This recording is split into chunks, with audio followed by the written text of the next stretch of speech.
Hello dears! നമ്മൾ അങ്ങനെ നമ്മുടെ 11th ചാപ്റ്റർ ആയിട്ടുള്ള let see for the future അഥവാ സ്വരുക്കൂട്ടം കരുതി വെക്കാം എന്നുള്ള ചാപ്റ്റർ ആണ് പഠിച്ചുകൊണ്ടിരിക്കുന്നത് അല്ലേ.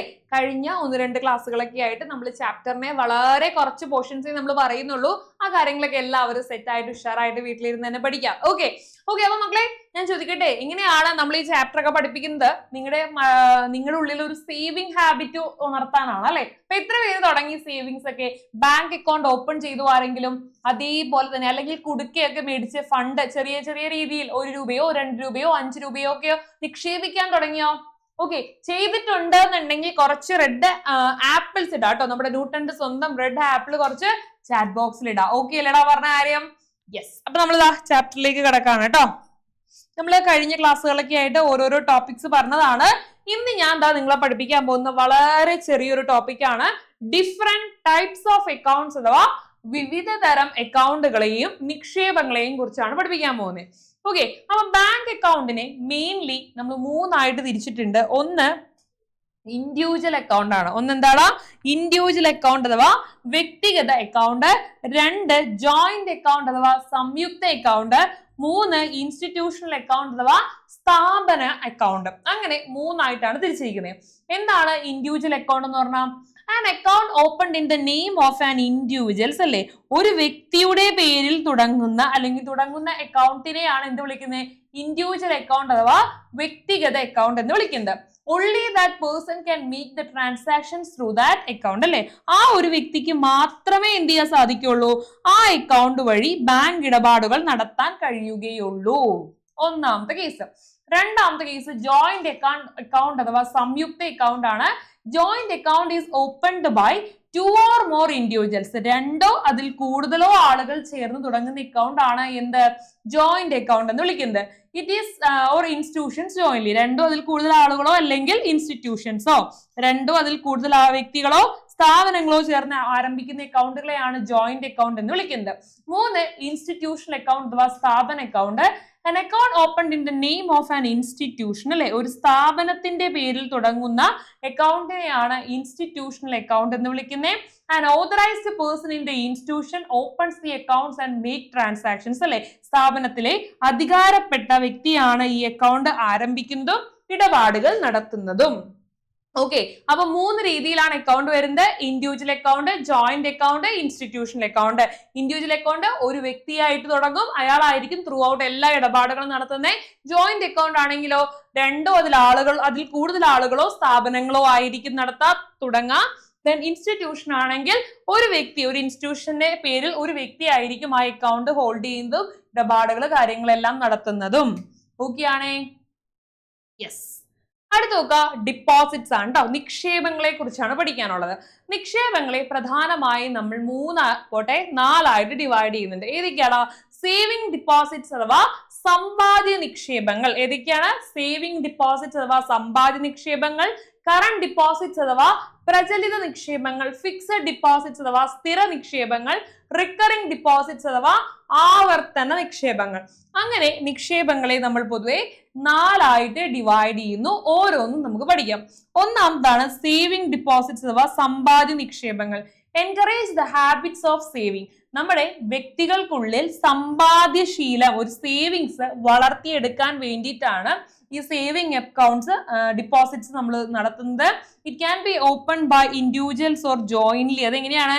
വ്യക്തിഗത സംയുക്തമായിട്ട് ഈ അക്കൗണ്ടുകൾ നമുക്ക് ആരംഭിക്കാം. allows multiple deposits but limited withdrawals അല്ലെ. പലതവണ നമുക്ക് നിക്ഷേപിക്കാം, പക്ഷെ പണം പിൻവലിക്കാനുള്ള ചില നിയന്ത്രണങ്ങളുണ്ട്. അതേപോലെ തന്നെ ഇതിന്റെ ഒരു പോരായ്മ എന്താണ്? Very low interest. പലിശ വളരെ കുറവാണ് എന്നുള്ളതാണ് കേട്ടോ. ഇനി രണ്ടാമത്തെ നോക്കാം, current deposits. It is intended for traders and industrialists. കാർഷികക്കാർക്കോ അല്ലെങ്കിൽ വ്യാപാരികൾക്കോ വേണ്ടിയിട്ടാണ് കറന്റ് ഡിപ്പോസിറ്റ്സ് അഥവാ പ്രചലിത നിക്ഷേപങ്ങൾ. അൺലിമിറ്റഡ് ഡിപ്പോസിറ്റ് ആണ് and withdrawal in a day. എത്ര ഇടപാട് വേണമെങ്കിലും ചെയ്യാം, എന്നാൽ പിൻവലിക്കാൻ നിയന്ത്രണമുണ്ട് അല്ലെ. നിയന്ത്രണമുണ്ട്. ഒരു നിയന്ത്രണത്തിനനുസരിച്ച് ആ ഒരു and unlimited deposits and withdrawals in a day. അതാണ് പറയുന്നത്. എത്ര ഇടപാട് വേണമെങ്കിലും ചെയ്യാം, അതേപോലെ തന്നെ വിഡ്രോവൽസും പിൻവലിക്കലും ചെയ്യാം. അതിന് നമുക്ക് യാതൊരുവിധ പലിശയും ലഭിക്കില്ല. No interest. ഒരു വിധത്തിലുള്ള പലിശയും നമുക്ക് കറന്റ് ഡിപ്പോസിറ്റിൽ ലഭിക്കില്ല. 3 ഫിക്സഡ് ഡിപ്പോസിറ്റ്സ് അഥവാ സ്ഥിര നിക്ഷേപങ്ങളാണ്. ഇത് നമ്മൾ ഡെപ്പോസിറ്റ്സ് മെയ്ഡ് വൺസ്, ഒരിക്കലേ നമ്മൾ ഈ നിക്ഷേപം ചെയ്യുള്ളൂ.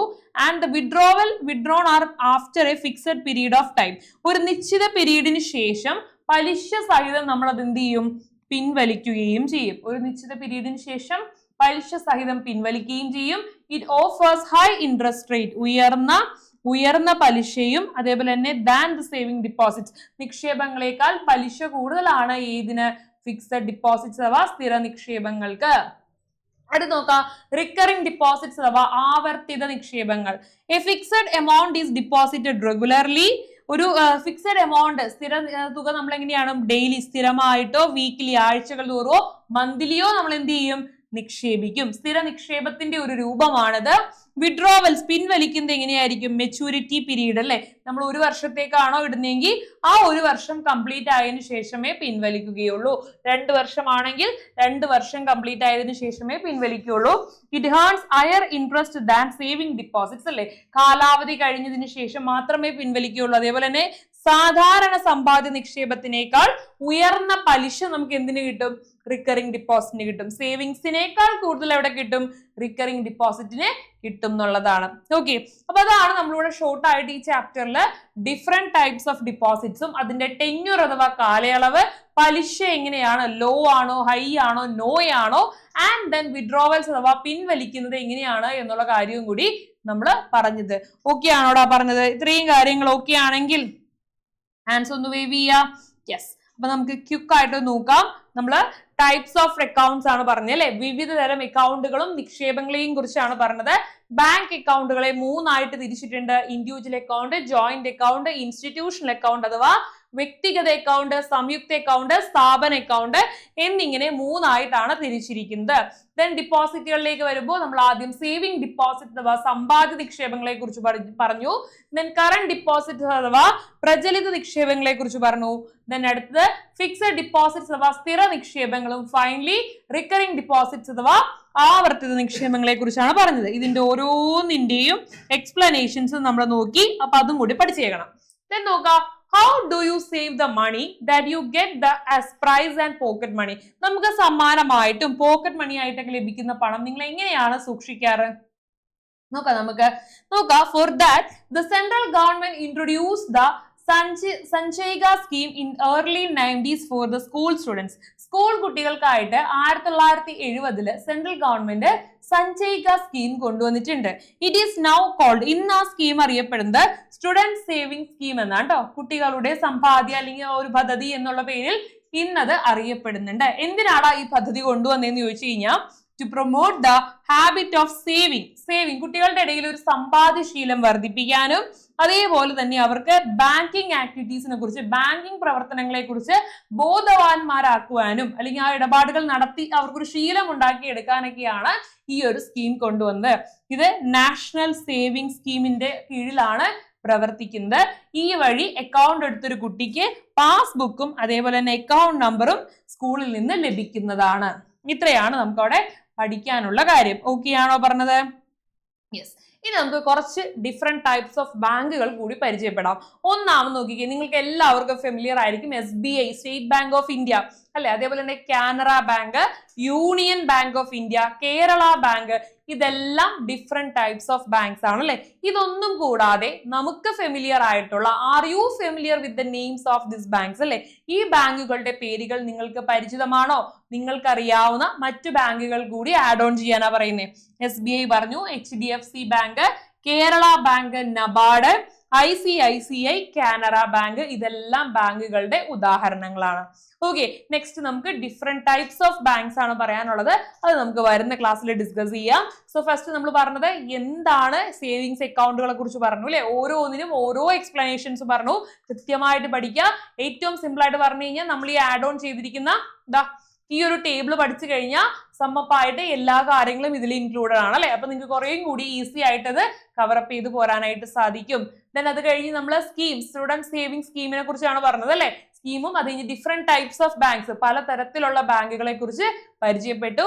ഇനി ഓരോ ബാങ്കും നമുക്ക് ഡീറ്റെയിൽഡ് ആയിട്ടാണ് പഠിക്കാനുള്ളത്. അത് നമുക്ക് വരുന്ന ക്ലാസ്സിൽ ഡിസ്കസ് ചെയ്യാം. സോ എല്ലാവർക്കും